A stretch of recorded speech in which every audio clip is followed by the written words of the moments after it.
Непочитувањето на мерките и протоколите при спроведување на пописот кој почнува денеска може да биде ризик за поголемо ширење на вирусот, предупредуваат лекарите.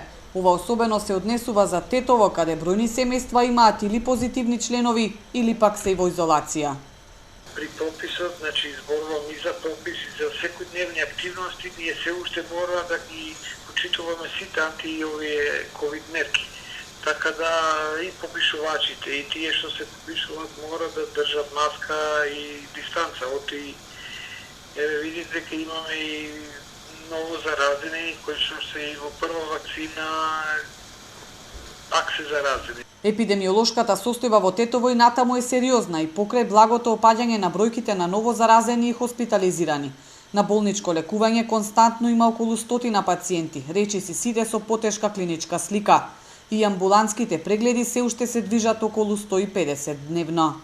Ова бројка не е мала, ние ако викаме дека е нешто храбрувачки, не значи дека во моментот сме добро. Ова е голема бројка и овие што ги имаме во болница 98, скоро сите се навистина не се пациенти кои без коморбидитети, сите се со разни коморбидитети, така да сите се во тешка здравствена состојба.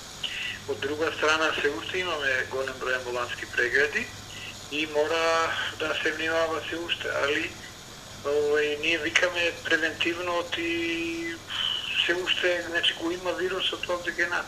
Последното деноноќе во Тетово е регистриран еден смртен случај, а има 6 нови хоспитализирани лица.